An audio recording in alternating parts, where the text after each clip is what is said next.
Here's the number one way to figure out if you're being emotionally abused by one of your family members. Let's go. So, first things first. It's the holidays. You may have had to be in the proximity of difficult siblings, annoying aunts and uncles, etc. Maybe you had a disagreement with one of them during Christmas dinner, but it wasn't a crazy shouting match, more like a moderately upsetting conflict.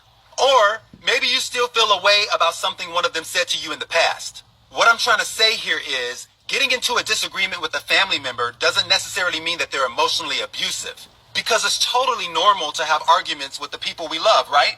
And conflict is the way that humans evolve and solve problems, so sometimes it can be a good thing. So, how do you decipher if you're simply polar opposites with a family member and y'all are just more prone to disagree from time to time? Or if their ass is good old-fashioned, down-home toxic? Here's how I decide if a family member is emotionally abusing me. If I find myself having to figure out creative ways to communicate with a family member, then their ass is probably toxic. Here's what I mean. If you say to yourself, I want to tell my younger sister how her behavior made me feel, but she's going to get super upset because she doesn't like to be criticized for any reason. Or, my sister hates being confronted about anything regarding her personality. Or, I want to tell my brother no, but he gets triggered when I don't agree with him. If you're saying these types of things to yourself, guess what it really means? It means you've already conformed to how they want you to behave, because you're adjusting the way that you talk to them out of fear of them having a negative reaction.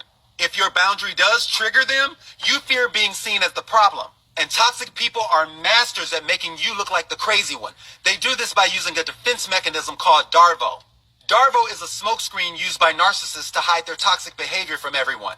It's an acronym that stands for deny, attack, reverse, victim, and offender. They deny the accusations, attack you when you confront them, and then reverse the role of the victim and offender, meaning they turn the true victim, you, into the offender, and they become the victim.